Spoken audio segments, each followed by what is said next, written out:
আসসালামু আলাইকুম ওয়া রাহমাতুল্লাহি ওয়া বারাকাতুহু। আলহামদুলিল্লাহি ওয়া কাফা ওয়া সালামুন আলা ইবাদিহিল্লাযীনা ইসতাফা, আম্মা বা'দ। ওয়া সাল্লাল্লাহু তাআলা আলা খায়রি খালকিহি মুহাম্মাদিন ওয়া আলিহি ওয়া আসহাবিহি আজমাইন। ধন্যবাদ প্রিয় দর্শক শ্রোতা, এই মুহূর্তে যে যেখান থেকে দূরে কাছে, দেশ বা দেশের বাহির থেকে যেখান থেকে আপনাদের প্রিয় অনুষ্ঠান ইসলাম ও আমরাতে যুক্ত হয়েছেন, তাদেরকে জানাই আন্তরিক মোবারকবাদ। প্রিয় দর্শক শ্রোতা, আপনাদের জানা আছে আপনাদের এই প্রতিষ্ঠানের জন্য, এই অনুষ্ঠানের জন্য প্রতিদিন নিত্য নতুন একটি বিষয়বস্তু আমরা নির্ধারণ করে থাকি, যেন আমরা এর থেকে বিভিন্নভাবে বিভিন্ন বিষয়বস্তু থেকে বেশি উপকৃত হতে পারি। তাই নতুন নতুন বিষয়বস্তু নির্ধারণ করা হয়ে থাকে। আজকেও তার ব্যতিক্রম নয়। আজকে যে বিষয়বস্তু আমরা নির্ধারণ করেছি প্রকাশ্যে ও গোপনে ইবাদতের ফজিলত। তো ইবাদত দুইভাবে হয়ে থাকে, প্রকাশ্যে হয়ে থাকে, গোপনেও হয়ে থাকে। কিছু ইবাদত গোপনে করা হয়, কিছু ইবাদত প্রকাশ্যে করা হয়। উভয়টারই ফজিলত আছে। আমরা এই বিষয়ের উপরে আলোকপাত করার জন্য আপনাদের জানা প্রতিদিন একজন বিশিষ্ট আলেমে দ্বীনকে আমরা ইনভাইট করে থাকি। আজকেও তার ব্যতিক্রম নয়। আজকে যিনি আমাদের গেস্ট হিসেবে উপস্থিত হয়েছেন, আসুন তিনার সাথে পরিচয় করে দিচ্ছি। বিশিষ্ট ইসলামী চিন্তাবিদ, কলামিস্ট আলহাজ হযরত মাওলানা মুফতি হাফিজুল ইসলাম কাশেমি, সিনিয়র মুহাদ্দিস, জামিয়া মাদানিয়া দিনিয়া শামসুল উলুম মতিঝিল, ঢাকা। আমরা এই বিষয়ের উপরে হযরতকে আলোচনা করার জন্য অনুরোধ করব। আসসালামু আলাইকুম রহমতুল্লাহ। ওয়ালাইকুম আসসালাম রহমতুল্লাহি ওয়া বারাকাতুহু। কেমন আছেন? আলহামদুলিল্লাহ, আপনি কেমন আছেন? আলহামদুলিল্লাহ। আলহামদুলিল্লাহ। শুনেছেন আমি আপনার সাথে আছি শহীদুল ইসলাম। শুনেছেন যে আজকে আমাদের বিষয়বস্তু, আলহামদুলিল্লাহ আলহামদুলিল্লাহ, এই বিষয়বস্তুর উপরে আলহামদুলিল্লাহ আপনার কাছ থেকে আমরা কোরআন হাদিসের আলোকে কিছু দিক নির্দেশনা পাওয়ার আশা করছি। ওমা তৌফিক ইল্লা বিল্লাহ। আলহামদুলিল্লাহ আলহামদুলিল্লাহ ওয়া কাফা ওয়া সালামুন আলা ইবাদিহিল্লাযীনা ইসতাফা, আম্মা বা'দ। ফাউযু বিল্লাহি মিনাশ শাইতানির রাজীম। বিসমিল্লাহির রহমানির রহিম। ওয়া'বুদুল্লাহা ওয়া লা তুশরিকু বিহি শাইআ। আজকের যে বিষয়টি নির্ধারণ করা হয়েছে অত্যন্ত চমৎকার এবং গুরুত্বপূর্ণ একটি বিষয়, তা হলো প্রকাশ্য ও গোপনে ইবাদতের ফজিলাত। আল্লাহ রাব্বুল আলামিন কোরআনে কারীমের মধ্যে, রাসূলুল্লাহ সাল্লাল্লাহু আলাইহি ওয়াসাল্লাম হাদিস শরীফের মধ্যে অসংখ্য ফজিলতের কথা বর্ণনা করেছেন। যেমনটি আমি কোরআনে কারীমের মধ্যে দেখতে পাই, আল্লাহ তাআলা মানব জাতিকে সৃষ্টি করেছেন ইবাদতের জন্য। আল্লাহ তাআলা ঘোষণা দিয়েছেন, ওমা খলাকতুল জিন্না ওয়াল ইনসা ইল্লা লিয়াবুদুন। মানব সৃষ্টি এবং জিন জাতি সৃষ্টির একমাত্র উদ্দেশ্য হলো আল্লাহ তাআলার ইবাদত বন্দেগী করা। এই ইবাদত করার কথা আল্লাহ তাআলা কোরআনে কারীমের মধ্যে বলেছেন, ওয়া'বুদুল্লাহা ওয়া লা তুশরিকু বিহি শাইআ। অন্যত্র আল্লাহ তাআলা বলছেন, ওয়াকাদা রাব্বুকা আল্লা তা'বুদু ইল্লা ইয়্যাহু। এইভাবে এমনিভাবে অনেক জায়গায় আল্লাহ তাআলা বলেছেন যে একমাত্র ইবাদত করবে আল্লাহ রাব্বুল আলামিনের, অন্য কারোর ইবাদত করবে না। অন্য কারো ইবাদত করলে এটা শিরিক হয়ে যায়। আর শিরিকের গুনাহ হলো সবথেকে মারাত্মক গুনাহ, সবথেকে বড় গুনাহ। এই গুনাহ কখনো মাফ হয় না। যেমন আল্লাহ তাআলা কোরআনে কারীমের মধ্যে বলেছেন, ইন্নাল্লাহা লা ইয়াগফিরু আইয়ুশরাকা বিহি ওয়া ইয়াগফিরু মা দুনা যালিকা লিমান ইয়াশা। কোনো বান্দা যদি আল্লাহ তাআলার সাথে শিরিক করে, তাহলে ওই শিরিকের গুনাহ আল্লাহ তাআলা ক্ষমা করেন না। আর যত গুনাহ আছে আল্লাহ তাআলা ইচ্ছা করলে ক্ষমা করে দিতে পারেন। এই কারণে মোহতারাম মুফতি সাহেব, আল্লাহ তাআলা কোরআনে কারীমে ইবাদতের একমাত্র আল্লাহ তাআলার ইবাদতের কথা বলেছেন, ওমা উমিরু ইল্লা লিয়াবুদুল্লাহা মুখলিসিনা লাহুদ্দিন। এবং এই ইবাদত হবে ইখলাসের সাথে। হাদিসের মধ্যে রাসূল সাল্লাল্লাহু আলাইহি ওয়াসাল্লামের বাণী, বুখারী শরীফের হাদিসে আমরা হাদিসে জিবরিল যেটাকে আমরা বলি, ওই হাদিসের মধ্যে বলা হয়েছে কথা, আন তা'বুদাল্লাহ কাআন্নাকা তারাহু ফাইন লাম তাকুন তারাহু ফাইন্নাহু ইয়ারাকা। তুমি ইবাদত করতে, ইবাদত বলতে শুধু নামাজ না, ইবাদত বলতে যতগুলো ইবাদত আছে, আল্লাহ তাআলার দাসত্ব, আল্লাহ তাআলার সামনে নিজেকে অর্পণ করে দেওয়া আর নিজের সব কিছুর বিলীন করে দেওয়া, এই ইবাদতটা একমাত্র আল্লাহ তাআলার উদ্দেশ্যে এমনভাবে করবে যাতে তুমি আল্লাহ তাআলাকে দেখতেছো। যদি আল্লাহ তাআলাকে দেখতেছো এভাবে ইবাদত করতে পারো, তাহলে তোমার ইবাদতটা একেবারে মানসম্পন্ন হবে, ইখলাসের সাথে হবে। বলে এই পর্যায়ে যদি তুমি পৌঁছাতে না পারো, ফাইন লাম তাকুন তারাহু, যদি এই পর্যায়ে তোমার পৌঁছাতে পারোনি, তুমি আল্লাহকে দেখতে পারতেছো না, এমন কলবের হালাত তোমার হয়নি, তাহলে এ কথা তুমি মনে করো ফাইন্নাহু ইয়ারাকা, যে মালিকের তুমি ইবাদত করতেছো, যে মাবুদের তুমি সেজদা দিতেছো, যে মাবুদের নামে তুমি হজ করতেছো, যে মাবুদের জন্য তুমি রোজা রাখতেছো, যে মাবুদের জন্য তুমি দান সদকা করতেছো, সে মাবুদ তোমাকে দেখতেছে। মুহতারামা মুফতি সাহেব, এই ইবাদত দু ধরনের, একটা হলো প্রকাশ্য, একটা হলো গোপনীয়। দুই ধরনের ইবাদতই আল্লাহ তাআলার কাছে পছন্দনীয় যদি ইখলাসের সাথে হয়। প্রকাশ্য ইবাদত জামাতের সাথে নামাজ পড়া, ফরজ নামাজগুলো জামাতের সাথে আদায় করা, রমজান মাসে রোজা রাখা, মানে মৌলিক যে বিষয়গুলো, বুনিয়াল ইসলাম ওয়ালা খামস, শাহাদাত আল্লা ইলাহা ইল্লাল্লাহ, প্রকাশ্য এটা ইসলামের কালেমা উচ্চ স্বরে মুখে উচ্চারণ করা, নামাজ জামাতের সাথে নামাজ আদায় করা, হজের তৌফিক হলে, হজের সামর্থ্যবান হলে হজ করা, জাকাত ফরজ হলে জাকাত দেওয়া, রমজান মাসে রোজা রাখা, এগুলো প্রকাশ্য ইবাদত। এটাও ইখলাসের সাথে হলে যেভাবে এটা ফজিলতপূর্ণ, আল্লাহ রাব্বুল আলামিন অগণিত আল্লাহ তাআলা জান্নাতের নাজ নিয়ামত এই ইবাদতকারীদের জন্য তৈরি করে রাখছেন।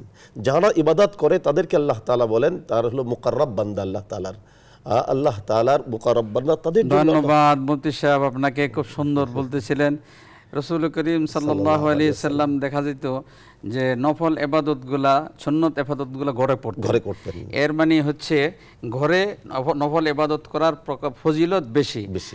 এক সাহাবীকেও এরকম রাসূল সাল্লাল্লাহু আলাইহি সাল্লাম বলছিলেন যে নীরবে ইবাদত করতেছে, একজন দেখে ফেলছে, তো মনের মধ্যে যে কেমন লেগে গেছে আসতে পারে, তো আল্লাহর নবী বলছে যে না, তুমি ডাবল সওয়াব পেয়ে গেছো, তোমার তো নিয়ত ছিল না, যেটা বলছেন মুখলিসিন আলাহুদ্দিন।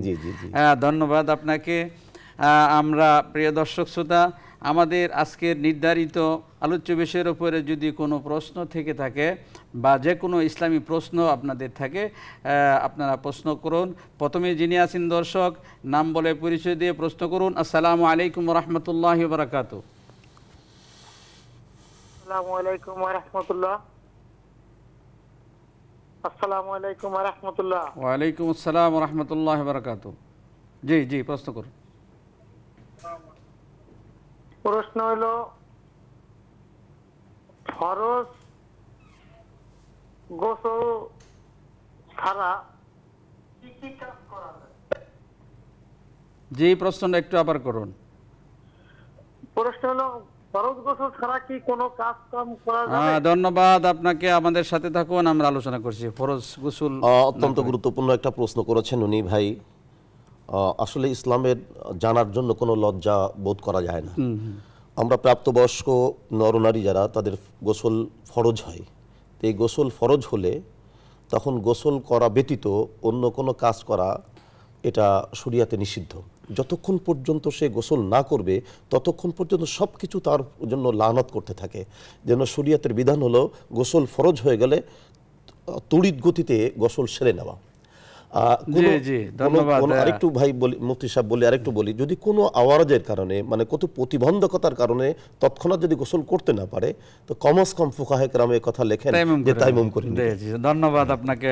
পরের দর্শক যিনি আছেন, প্রশ্ন করুন, পরিচয় বলে। আসসালামু আলাইকুম রাহমাতুল্লাহ।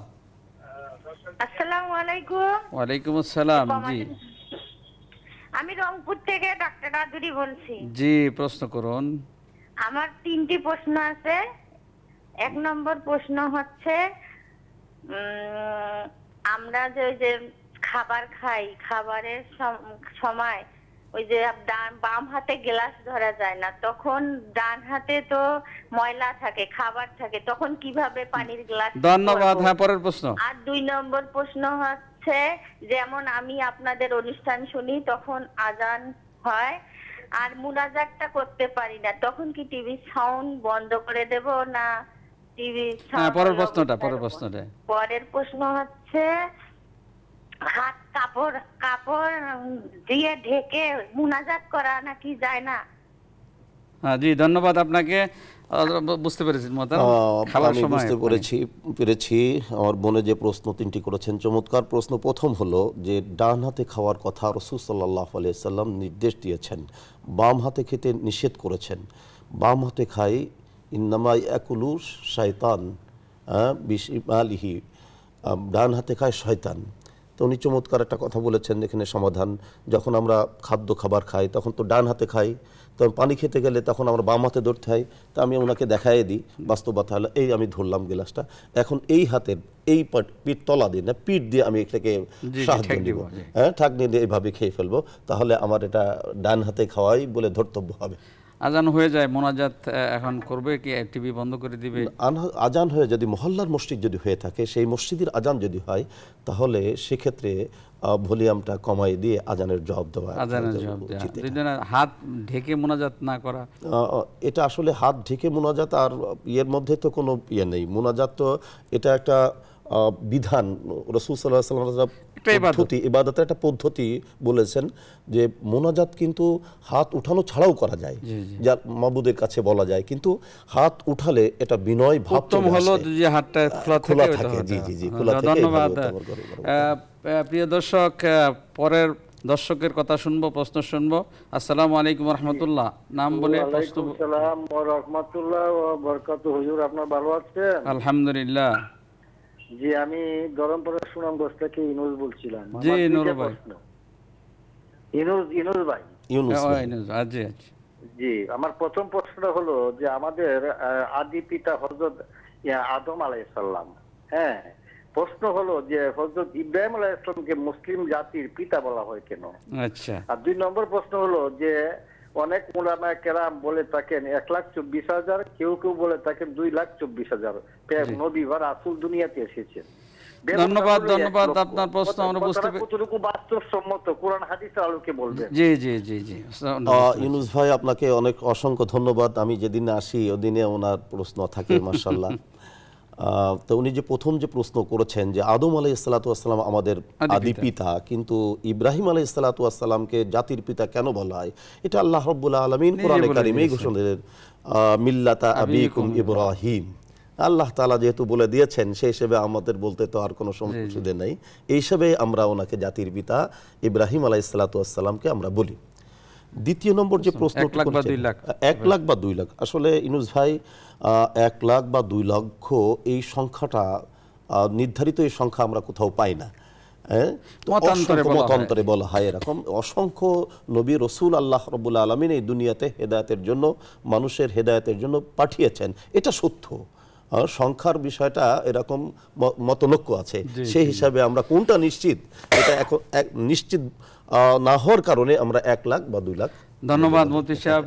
ধন্যবাদ প্রিয় দর্শক শ্রোতা, এতক্ষণ আমাদের অনুষ্ঠানের সাথে থাকার জন্য আপনাদেরকে অশেষ ধন্যবাদ, এবং আগামী দিনের অনুষ্ঠান দেখা শোনার আমন্ত্রণ রেখে আজকে এখানে শেষ করছি। আসসালামু আলাইকুম ওয়া রাহমাতুল্লাহি ওয়া বারাকাতুহু।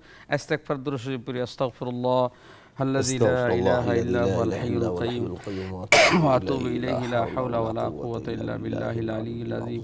اللهم صل على سيدنا مولانا محمد وعلى آله أصحابه وبارك وسلم. اللهم بارك على محمد وعلى آل محمد كما باركت على إبراهيم وعلى آل إبراهيم إنك حميد مجيد. الحمد لله رب العالمين، والصلاة والسلام على أشرف الأنبياء والمرسلين. ربنا ظلمنا أنفسنا وإن لم تغفر لنا وترحمنا لنكونن من الخاسرين.